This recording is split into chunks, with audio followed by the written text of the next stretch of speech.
وأنا معكم من الشاهدين হে ফেরেশতারা আমি আল্লাহ তাআলা তোমরা সাক্ষী থাকো আমি আল্লাহ তাআলা আমার ওই সকল গুনাহগার বান্দাদেরকে বিনা হিসাবে মাফ করে দিলাম জোরে বলেন সুবহানাল্লাহ আমার ভাইরা যারা ভিতরে প্রবেশ করলো তাদের কপাল ভালো আর নবীজি ফরমান যারা ভিতরে প্রবেশ করলো না বাইরে ঘোরাফেরা করলো আল্লাহ রাসূল সাল্লাল্লাহু আলাইহি ওয়াসাল্লাম ফরমান তাদের কপাল ভালো না আর ঢুকে গেল তাদের কপাল ভালো যতক্ষণ পর্যন্ত বসে বসে কোরআন হাদিসের আলোচনা শুনতে থাকবে নবীজি ফরমান কোরআন হাদিসের আলোচনা শুনে যত সময় বসে বসে শুনতে থাকবে ততক্ষণ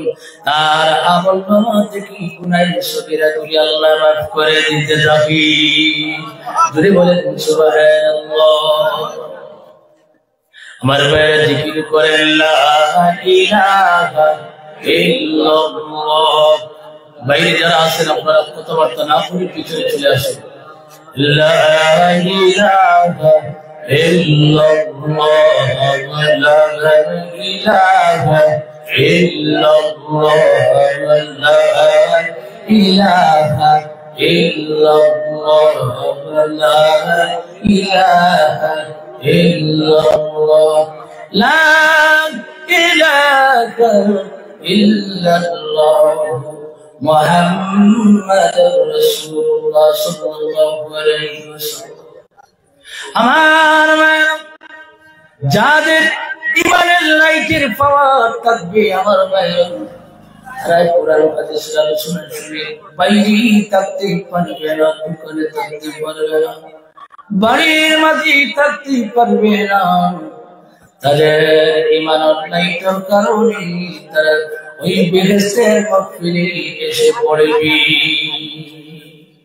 কোরআন সাক্ষী আমার আল্লাহ তাআলা ইরশাদ করেন ওয়াইজা তুলিয়াত আলাইহিম আয়াতুহু যাদাতহুম ঈমানা হে পৃথিবীর মানুষ তোমাদের কানের মাঝে যখন কোরআন হাদিসের আলোচনা চলে যায় যখন কোরআন হাদিসের আলোচনা চলে যাবে তোমাদের দিলে এমন ভাবে জ্ঞান দিতে আরম্ভ করবে যতক্ষণ পর্যন্ত মাহফিলে আসছো না ততক্ষণ পর্যন্ত তোমার ওই দিলের ঢেউ বন্ধ হবে না উদাহরণস্বরূপ যেইভাবে সাগরের মাঝে বাতাস দেওয়ার পরে যেইভাবে পানি লাফালাফি করতে থাকে আবার বাইরে ঠিক তদরূপ ওইভাবে ইমানদারের ব্যক্তি দিয়ে ওইভাবে লাফালাফি করতে থাকবে এই কোরআন হাদিসের আলোচনার সুর ওই কণ্ঠ যখন ইমানদার ব্যক্তির কানের মাঝে জ্ঞান পৌঁছবে ওইটার কখনো থাকতে পারবে না টিকতে পারবে না আমার ভাইরা এটা হলো ইমানের পরিচয় আমাদের সমাজের মাঝে দেখবো একজন মানুষ যদি ওয়াজ মাহফিলের আয়োজন করা হয় কিছু মানুষ আছে কিছু নেওয়ার জন্য কিছু মানুষ আছে কোরআন হাদিসের আলোচনা শুনে আমল করার জন্য আর কিছু মানুষ আছে দোকানে ঘোরাফেরা করে বাড়িতে চলে যায় আমার তাহলে প্রমাণ করো তারা হুসাইনি মুসলমান হতে পারে না তারা মুসলমান খাঁটি মুসলমান হতে পারে না মুসলমান হলো দুই প্রকার এক প্রকার মুসলমান হলো একই মুসলমান আর এক প্রকার মুসলমান হলো হুসাইনি মুসলমান যারা বাইরে বাহিরে ঘুরে ঘুরে আমার ভাইয়েরা দোকানে ঘুরে ঘোরাফেরা করে বাড়িতে চলে যায় এতে বোঝা গেল তারা খাঁটি মুসলমান হতে পারে না আর যারা বাড়ি থেকে নিয়াত করি বাহির হবে আজকে ওই জামে মসজিদের বার্ষিক ওয়াজ মাহফিলে বসে বসে কোরআন হাদিসের আলোচনা শুনবো। আমার বাড়ি থেকে যখন বাইর হবে কদমে কদমে আমার আল্লাহ তাআলা দশটা করে আমার আল্লাহ তাআলা লিখতে থাকবে। শুধু তাই না, আমার মা নবীজি ফরমায় যখন কোন ব্যক্তি বাড়ি থেকে বাহির হওয়ার আগে নিয়ত করবি আমি ওই মাহফিলে গিয়ে কোরআন হাদিসের আলোচনা শুনবো, তিনি আলোচনা শুনবো, কিছু আমল করবো। আমার ওই লোকটাই নিয়ত করতে দেরি হয়, মহান আল্লাহ তাআলা কবুল করতে দেরি করে না। শুধু তা নয়, আমার মা ওই লোকটা যখন ওই মজলিসে বসে রইল, এসে মজলিসে যখন প্রবেশ করে হাফাতুল মালাইকা ওই ফেরেশতি পেটে নর ভিতরে ওই লোকটারে ঢুকাই দেওয়া হয়। হাদিস শরীফের মধ্যে পাওয়া যায় আপনারা যেইভাবে একজনের গায়ে আরেকজন লেগে বসে আছেন, আমার ওইভাবে আরশে মুআল্লায় ফেরেশতারা একজনের গায়ে আরেকজন লেগে আরশে মুআল্লায় পৌঁছে যায়। এতে আমরা মুসলমান, আমরা কাটি মুসলমান, আমরা হুসাইনি মুসলমান। কারা কারা হুসাইনি মুসলমান নাই হাত তুলো। আপনারা কি হুসাইনি মুসলমান না? জি, আসলে বুঝে আসেনি। হাত তুলুন বলে আমরা হুসাইনি মুসলমান, হাত তুলুন, সবাই হাত তুলুন। মাশাআল্লাহ, মহান আল্লাহ তাআলা যেন হাতগুলো কবুল করেন, মঞ্জুর করেন। সকলে বলেন আল্লাহুম্মা আমিন। আল্লাহ তাআলা যেন আমাদেরকে হুসাইনি মুসলমান বানাইয়া যেন মরণ দেন। সকলে বলেন আল্লাহুম্মা আমিন। কোরআন শরীফের মাঝে আল্লাহ তাআলা বলেন ওয়ালা তামুতুন্না ইল্লা ওয়া আনতুম মুসলিমুন। বান্দারে মুসলমান না হইয়া মরিও না। আমার ভাইরা কেন বললেন? প্রশ্ন আসতে পারে, আমার বাবা মুসলমান, মা মুসলমান, আমার দাদা মুসলমান, দাদি মুসলমান, আল্লাহ কেন বললেন মুসলমান না হইয়া মরিও না? আমার ভাইরা আমরা মুসলমানের মতো মুসলমান হতে পারি না। দেখবো আমার ভাইরা মুসলমান হইয়া ওই জায়গার মাঝে যদি একটা গানের মাহফিল যদি করা হয়, আমার ভাইরা সিনেমা যদি করা হয়, দেখবা 99% মুসলমানের ছেলেরা ওই গানের আড্ডায় চলে যায়, সিনেমা করে চলে যায়। আমার ভাইরা যদি বলেন ঠিক কিনা, যদি বলেন ঠিক কিনা। আসলে কারণ যে শয়তান আছি, ওই শয়তানের ভালোভাবে পকড়াও করেছি।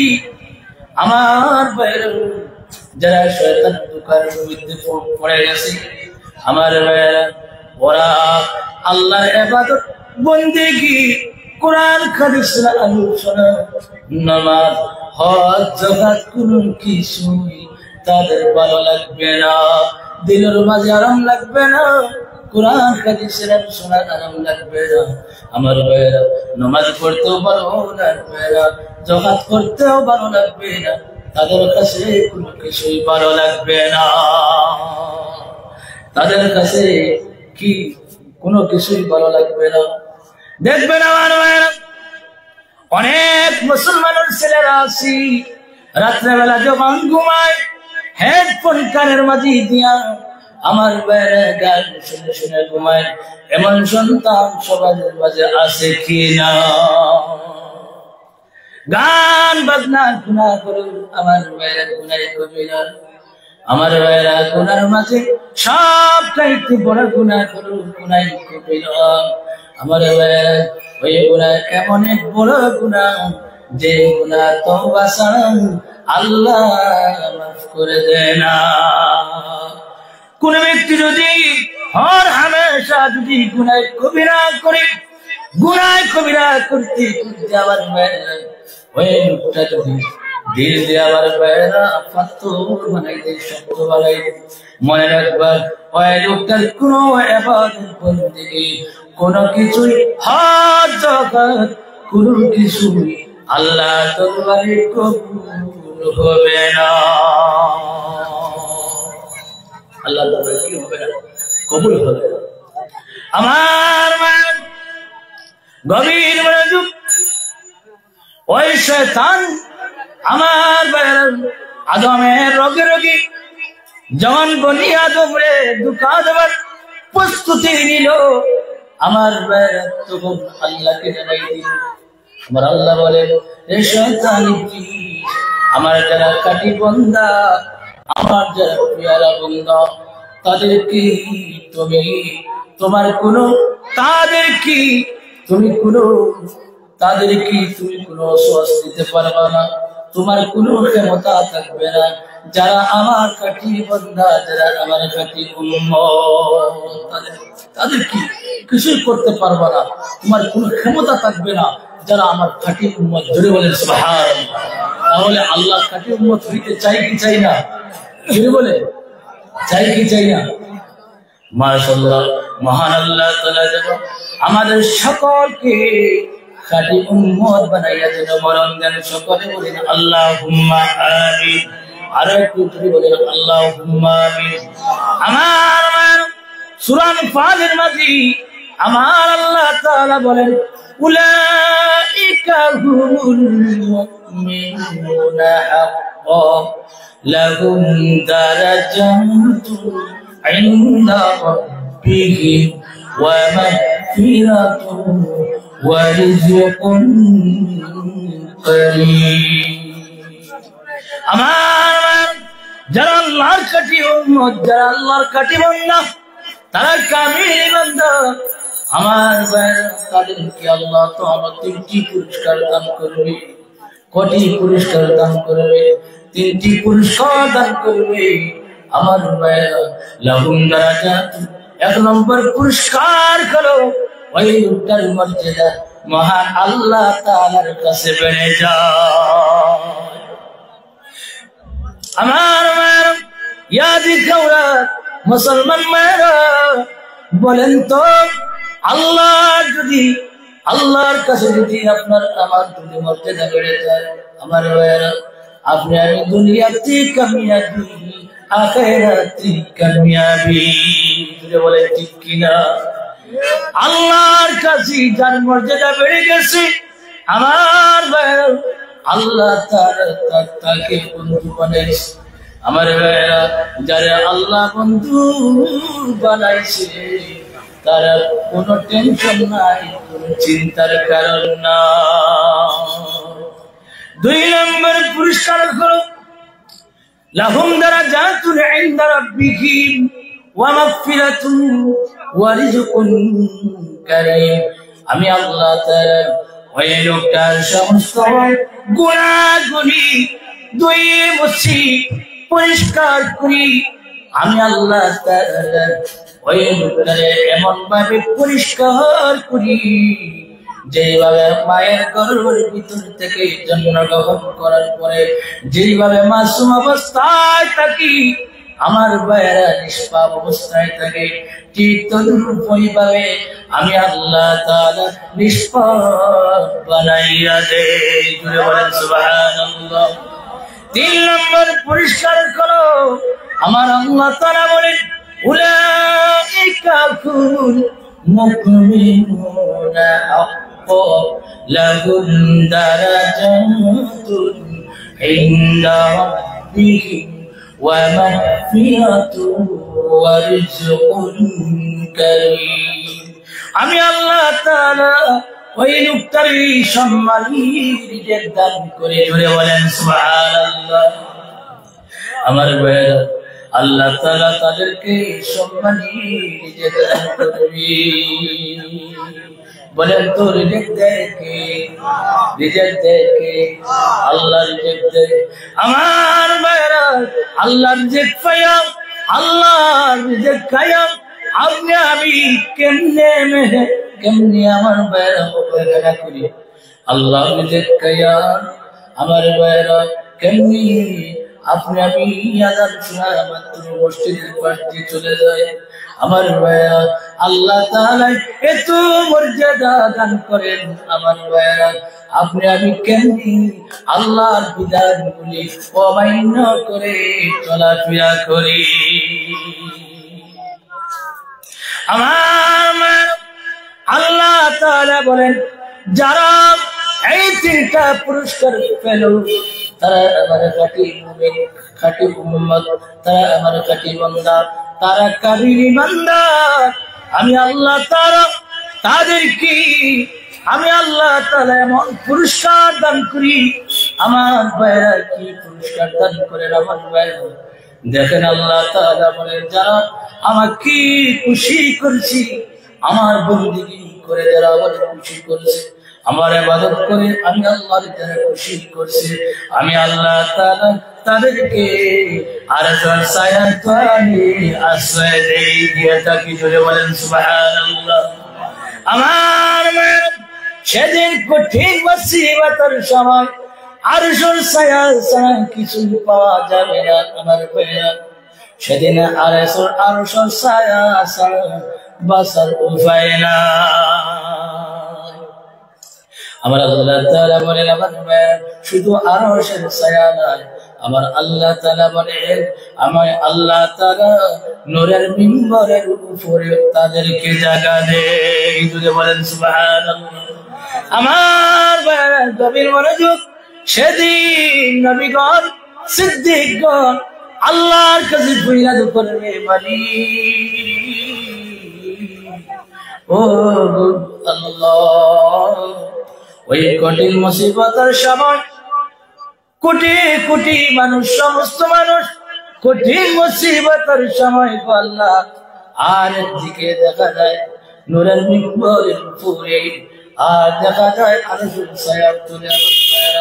সেদিন আরশের ছায়া ছাড়া কিছু পাওয়া যাবে না, আরশের ছায়া ছাড়া বাঁচার উপায় নাই। আল্লাহু লা ইলাহা ইল্লাহু রাব্বুল আরশিল আযীম। সেদিন মাথার উপরে থাকবে আমার ভাইয়ের সূর্য, আর পায়ের নিচে মাটির জমি থাকবে না। সেদিন থাকবে পায়ের নিচে তামার জমি। সিদ্দিকগণ নবীগণ আল্লাহর কাছে ফরিয়াদ করবে এরা কারা? আরশের ছায়ার নিচে এরা কারা? নূরের মিম্বরের উপরে এরা কারা? আমার ভাইয়েরা আল্লাহ তাআলার ফেরেশতারা জবাব দিতে থাকবে তারা বলো মুহাম্মাদুর রাসূলুল্লাহ সাল্লাল্লাহু আলাইহি ওয়াসাল্লামের উম্মত, আর তারা আউলিয়া হিসাবে তারা পরিচিত। জুড়ে বলেন সুবহানাল্লাহ। যারা আল্লাহর বিধান মানিয়া আল্লাহর বিধানগুলি মানিয়া চলাফেরা করছে, যারা আল্লাহরে খুশি করছে, তারা মহান আল্লাহ তাআলা দুনিয়াতে কামিয়াবি বানাইছে, আখিরাতে কামিয়াবি বানাইছে। আমার ভাইরা আরশের ছায়ার তলে আশ্রয় যদি চান তাহলে তিনটা কাজ করতে হবে। আল্লাহ রাসূল সাল্লাল্লাহু আলাইহি ওয়াসাল্লাম ফরমায় যদি আমার উম্মতের মধ্যে যদি কেউ আরশের ছায়া যদি চাইতে, আমার ভাইরা আরশের ছায়া যদি চায় তাহলে তিনটা জিনিস যদি আমল করে, তিনটা যদি আমল করে ফেলে মহান আল্লাহ তাআলা তাদেরকে আরশের ছায়ার তলে জায়গা দিবে। কোন তিনটা? এক নম্বর হলো বাবার খেদমত, দুই নম্বর হলো নবীর সাথে সম্পর্ক, নবীর মতন নবীকে ভালোবাসা। আমার ভাইরা নবীকে নবীর মতন ভালোবাসার নাম হলো ঈমান। নবীকে নবীর মতন ভালোবাসার নাম কি? ঈমান। তিন নম্বর হলো আমার ভাইরা ৫ ওয়াক্ত নামাজ। ওই তিনটা গুণ যদি কোন ব্যক্তির মাঝে যদি পাওয়া যায়, আমার ভাইরা আল্লাহ তাআলা আরশের ছায়ার তলে জায়গা দিবে। যদি বলেন সুবহানাল্লাহ। আমার ভাইরা প্রথম হলো কি মা বাবার খেদমত। আমার ভাইরা আপনি আমি কি মা বাবার খেদমত করি?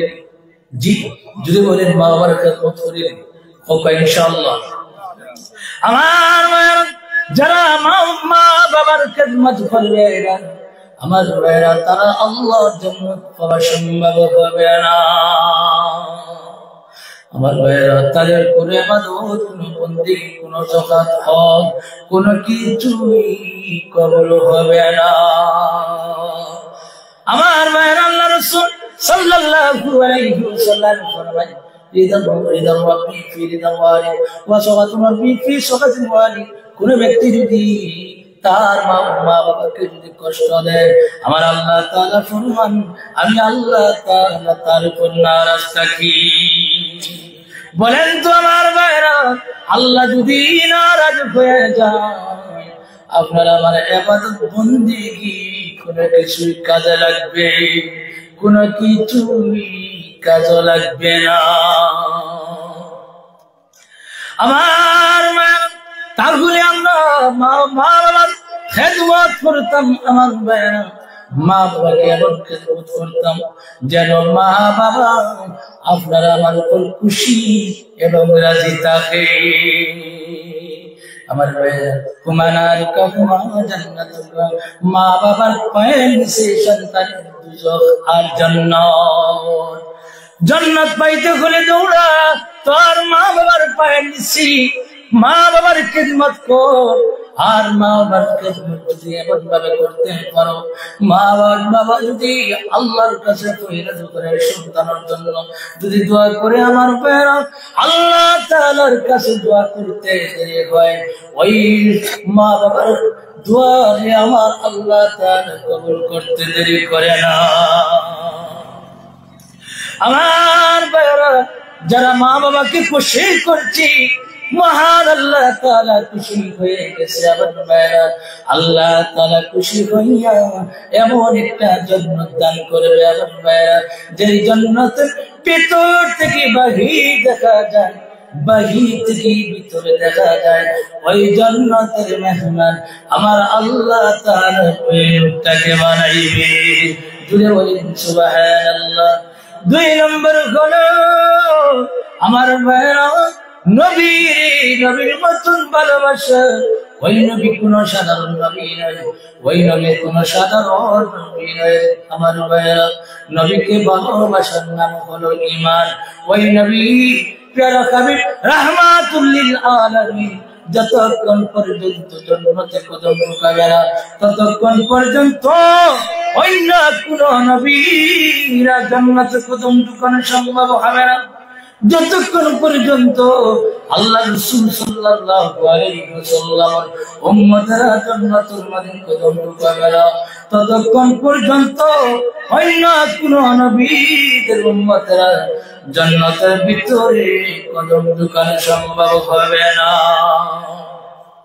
আমার ভাইরা দুই নম্বর হলো নবীকে নবীর মতন ভালোবাসা। নবীকে এমন ভাবে ভালোবাসতাম আমার ভাইরা নবীকে নবীর মতন ভালোবাসতাম। নবীর মহব্বত দিলের মাঝে রাখতাম। যারা নবীর মহব্বত দিলের মাঝে রাখবে আমার ভাইরা ইবাদত বন্দেগী করবে আমার ভাইরা সব কিছু মহান আল্লাহ তাআলা কবুল করবে মঞ্জুর করবে। আমার ভাইরা মহান আল্লাহ তাআলা আমাদের সঠিক বুঝ দান করেন।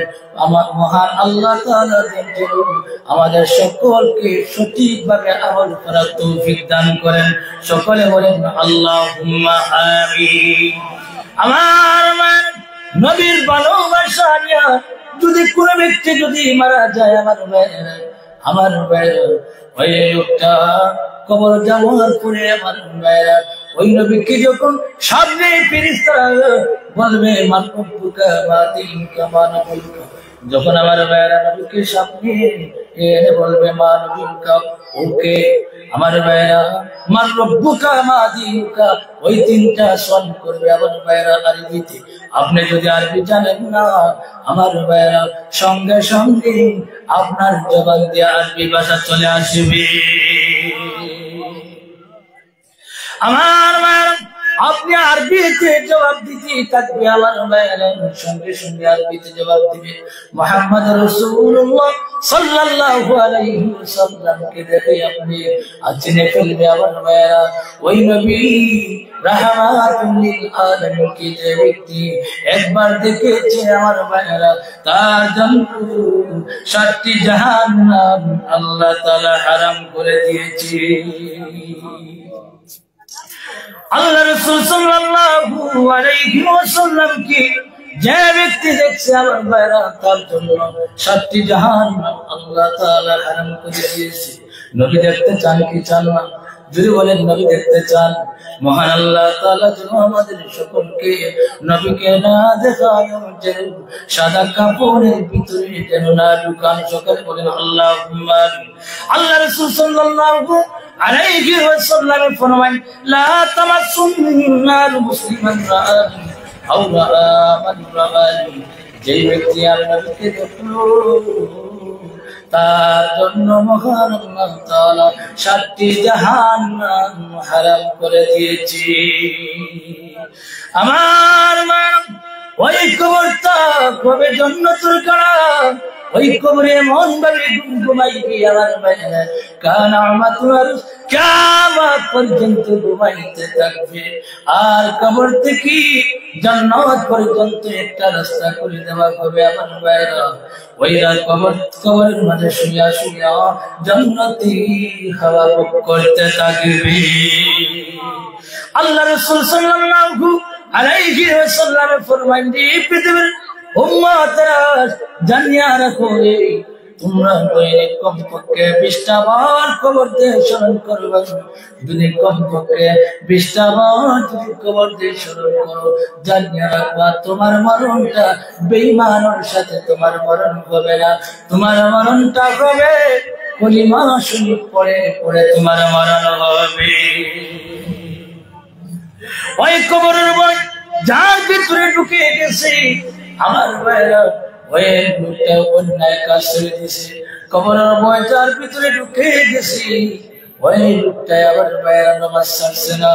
কবরের ভয় যার ভিতরে ঢুকে গেছে আমার ভাইরা, ওই লোকটা সমস্ত অশ্লীল কাজ ছেড়ে দিয়েছে। আমার মায়ের কবরের ভয় সাহাবায়ে কেরামরাও কবরের ভয় করতেন। হযরত সাদ ইবনে মুআয রাদিয়াল্লাহু তাআলা আনহু আমার ভাইরা, ওই সাদ ইবনে মুআয রাদিয়াল্লাহু তাআলা এমন ভাবে কবর দিয়ে ভয় করতেন আমার ভাইরা। উসমান বিন জান্নাহ হযরত উসমান বিন রাদিয়াল্লাহু তাআলা যখন কবরের কিনার দিয়ে হাঁটিয়া যাইতেন আমার ভাইরা, জান্নাতি সাহাবী যখন কবরের কিনার দিয়ে হাঁটিয়া যাইতেন তখন চোখের পানি ছাড়তেন আর কাঁদতেন আমার ভাইরা। সাহাবায়ে কেরামরা বলেন উসমান বিন জান্নাহ, হে উসমান গনি তুমি কবরের কিনার দিয়ে হেঁটে হেঁটে চলে যাও, তখন চোখের পানি কেঁদে ছাড়ো। হযরত উসমান গনি বলে আমি কবরের কিনার দিয়ে যখন হেঁটে হেঁটে চলে যাই আমার মনে পড়ে যায় সেই কবরে কোনো বাতি নাই, কোনো আলো নাই। ওই অন্ধকার কবরে কেমনে একা থাকবো, সেই কবরে কোনো আলো নাই, কোনো বিছানা নাই, কোনো বাতি নাই। আমার ভাই সাদ ইবনে মুআয রাদিয়াল্লাহু তাআলা আমার ভাইরা যখন ইন্তেকাল করে আল্লাহ রাসূল সাল্লাল্লাহু আলাইহি ওয়াসাল্লাম জানাজায় হাজির হইয়া আমার ভাইরা আল্লাহ রাসূল সাল্লাল্লাহু আলাইহি ওয়াসাল্লাম পুলিশ রেকর্ড করে করে হাঁটতেছেন আমার ভাইরা। সাহাবায়ে কেরামরা বলল ইয়া রাসূলুল্লাহ, নবীজি জানতে চাই গো নবীজি কি ব্যাপার বুঝলাম না, আপনার যে সাহাবী ইন্তেকাল করলেন, আপনি নবীজি জানাজায় কাদের উপর নবীজি, কি ব্যাপার বুঝলাম না। আকাশ অন্ধকার হয়ে গেল, আর আপনি নবীজি করে হাঁটতেছেন। নবী আল্লাহ রাসূল সাল্লাল্লাহু আলাইহি ওয়াসাল্লাম ফরমান, রে সাহাবায়ে কেরামরা জানিয়ে রাখো, আমার এই সাহাবী যখন ইন্তেকাল করে জানাজার সময় হয়, আকাশ অন্ধকার হয়ে ছায়া দিতে থাকে। জোরে বলেন সুবহানাল্লাহ, আরে একটু জোরে বলেন সুবহানাল্লাহ। আর আমি বুড়িটি উপরে বল করে করে কেন হাঁটি, জানিয়ারা করে সাহাবী কেরামরা, ওই আমার সাহাবী জানাজা সমস্ত আকাশের ফেরেশতারা হাজির হইয়া যায়। জোরে বলেন সুবহানাল্লাহ। আমার ওই নবীজি ওই সাহাবীকে নিজের হাতের কবরের মাঝে রাখলেন, মুনাজাত করলেন, চক্ষুর পানি ছেড়ে ছেড়ে কান্দেন সমস্ত সাহাবীরা। আল্লাহ রাসূল মুনাজাত শেষের পরে সমস্ত সাহাবীরা প্রশ্ন করলো, ইয়া রাসূলুল্লাহ, ইয়া হাবিবাল্লাহ, আপনি নবী নিজে জানাজার ইমামতি করলেন, আপনি নিজে কবরের মাঝে রাখলেন, আপনি নিজে ফয়রাত করলেন, গো নবীজি চক্ষুর পানি ফলাইয়া কান্দেন, কারণ কি? আল্লাহ রাসূল সাল্লাল্লাহু আলাইহি ওয়াসাল্লাম বলেন, আমি যখন আমার ওই সাহাবী কবরের মাঝে রাখলাম, যখন মুনাজাত করলাম, চক্ষুর পানি অটোমেটিক চলে আসলো, আমি চক্ষুর পানি ধরে রাখতে পারলাম না। আমার ওই সাহাবী কবরের মাঝে রাখার পরে কবর এমন ভাবে চাপ দিল, সমস্ত হাড্ডি গুড্ডি সব কিছু ধরে হইয়া গেল। আমি নবীজি বরদাস্ত করতে পারলাম না রে, আমি নবীজি সহ্য করতে পারলাম না। অটোমেটিকলি আমি নবী চক্ষুর পানি চলে আসলো। সমস্ত সাহাবীরা হাউ করে কান্নাকাটি শুরু করে দিল। সমস্ত সাহাবীরা চক্ষুর পানি ফেলায় আর কান্দে। ও নবীজি, যেই সাহাবী জানাজার ইমামতি আপনি নবীজি নিজে করলেন, ও নবীজি যেই সাহাবী জানাজার ইমামতি আপনি নবী নিজে করলেন, আর যেই সাহাবী আপনি নিজে কবরের মাঝে রাখলেন, আর বললেন কবর এমন ভাবে চাপ দিতে থাকো, সমস্ত হাড্ডি কুড্ডি সব কিছু চুরি হইয়া গেল। ও নবীজি, আমাদের কি অবস্থা হবে? ওইভাবে আমাদের কি অবস্থা হবে বলে চক্কর পালিয়েছে, কান্নাকাটি শুরু করে দিল। আমার ভাইয়েরা, সমস্ত সাহাবায়ে কেরামরা চক্ষুর পানি ফলায় আর কান্দে। আকাশ থেকে আওয়াজ আসে, ও গো আমার বন্ধু, ও আমার বন্ধু রে, আপনার সাহাবায়ে কেরামদেরকে একটা আমল বাতাইয়া দাও। ওই আমলটা যদি তারা আমল করে, তাহলে কবরের চাপ থেকে বাঁচা সম্ভব হবে। কি আমল? আল্লাহ রাসূল সাল্লাল্লাহু আলাইহি ওয়াসাল্লাম জানাইয়া দেওয়া হলো, নবীজি পবিত্র কালামুল্লাহ শরীফের মাঝে এমন একটা সূরা আছে, যে সূরার নাম সূরাতুল মুলক। তাবারাকাল্লাযী, ওই সূরাটি যদি কোনো ব্যক্তি এশা নামাজের পরে যদি দৈনিক একবার পড়ে নেয়, আমার ভাইরা, মহান আল্লাহ তাআলা জানাইয়া দেয়, ও নবীজি, যে উম্মতে ওই তাবারাকাল্লাযী তিলাওয়াত করবি, ওই উম্মতের কবরের আযাব থেকে, কবরের চাপ থেকে ওই লোকটা বেঁচে থাকবে। জোরে বলেন সুবহানাল্লাহ। আমার ভাইরা, আপনি আমি যদি এশা নামাজের পরে যদি আপনার তাবারাকাল্লাযী সূরাতুল মুলক যদি বাহির করে যেতে নাও করি রে, আমার ভাইরা, ওই কবরের ছাপ থেকে বাঁচা সম্ভব হবে। যে ব্যক্তি সূরাতুল মুলক তাবারাকাল্লাযী এশার নামাজের পরে তেলাওয়াত করবে দৈনিক যারা আমল করে মহান আল্লাহ তাআলা ওলি বানায়া জমিন থেকে উঠাইবে। জোরে বলেন সুবহানাল্লাহ। আমার ভাইরা, আল্লাহ তাআলা আপনার আমার যদি ওলি বানাইয়া দেয়, আমার ভাইরা দুনিয়াতে কামিয়াবি আখিরাতে কামিয়াবি। আমার ভাইরা, যেই লোকটা ওইভাবে এশার নামাজের পরে আমার ভাইরা কলিমা শরীফ পড়ে ঘুমাইবে আর তাবারাকাল্লাহ সূরাতুল মুলক পড়ে ঘুমাইবে, আমার ভাইরা ওই লোকটা যদি রাত্রেবেলা যদি মারা যায়, আল্লাহ রাসূল ফরমায় ওই লোকটার মহান আল্লাহ তাআলা শহীদি দরজা দান করবে। যদি বলেন সুবহানাল্লাহ। অনেক লোক ঘুমায় আর রাত্রিবেলা ঘুমায়, আমার ভাইরা ঘুম থেকে উঠে না। এমন আমাদের সমাজের মধ্যে হয় কিনা? এমন ঘটনা হয়, রাত্রেবেলা ঘুমাই সকালবেলা ঘুম থেকে উঠলো না।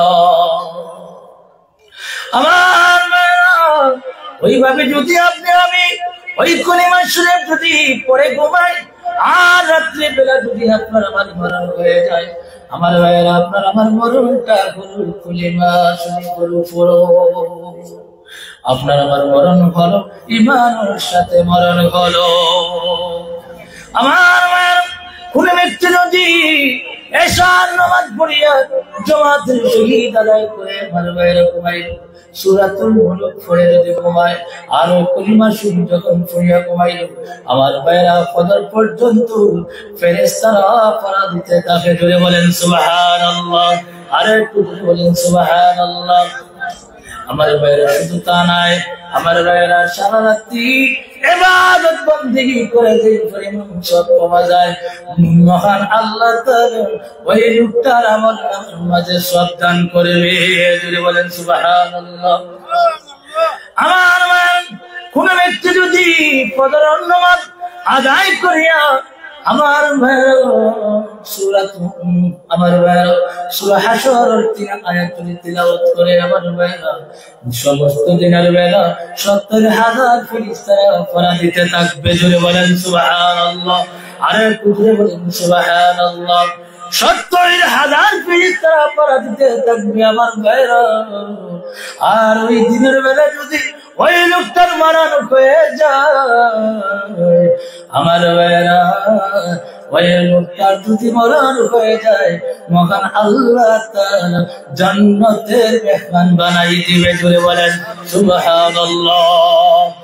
আর যদি ওই লোকটা মাগরিবুল নামাজ পড়িয়া যদি আবার ওই সূরা হাশরের 3 আয়াত যদি তিলাওয়াত করে, আমার ভাইরা সমস্ত রাত্রিবেলা ৭০,০০০ ফেরেশতারা পড়া দিতে থাকবে। আর ওই রাত্রিবেলা যদি ওই লোকটা মারা যায়, মহান আল্লাহ তাআলা জান্নাতের মেহমান বানাই দিবে। জুড়ে বলেন সুবহানাল্লাহ। আমার মানুষ যখন মারা যায়, মারা যাওয়ার পরে কপালের মাঝে 3টা আলামত পাওয়া যায়। আমার মেয়েরা কয়টা আলামত পাওয়া যায়? 3টা আলামত পাওয়া যায়। যদি 3টা আলামত পাওয়া যায়, মনে করবা ওই লোকটা বেহেশতি। 1 নম্বর আলামত হলো মরণের সময় যদি তার কপাল মোবারকটা যদি গেমে যায়, মনে রাখবা ওই লোকটা বেহেশতি, ওই লোকটা বেহেশতের মেহমান। 2 নম্বর হলো আমার ভাইরা মরণের সময় যদি চক্ষুর পানি যদি পড়ে, আমার ভাইরা মনে রাখবা ওই লোকটা বেহেশতি, ওই লোকটা বেহেশতি। চিরস্থায়ী বিদায় নিয়ে বেহেশতের মেহমান হয়ে ওই লোকটার মরণ হচ্ছে। আমার ভাইরা 3 নম্বর আলামত হলো যদি মারা যাওয়ার পরে যদি চেহারার মাঝে মুস্কি হাসি থাকে, আমার ভাইরা মনে রাখবা ওই লোকটার মরণটা বেহেশতি মরণ। ওই লোকটা বেহেশতি মরণ হয়ে জান্নাতি সার্টিফিকেট পাইয়া ওই লোকটা দুনিয়ায় থেকে বিদায় হচ্ছে। একটু জিকির করেন না ইলাহা ইল্লাল্লাহ লা ইলাহা ইল্লাল্লাহ ইলাহা ইল্লাল্লাহ ইলাহা ইল্লাল্লাহ ইলাহা ইল্লাল্লাহ ইলাহা ইল্লাল্লাহ ইলাহা ইল্লাল্লাহ ইলাহা ইল্লাল্লাহ ইলাহা জুড়ে লা ইলাহা ইল্লাল্লাহ জুড়ে লা ইলাহা ইল্লাল্লাহ।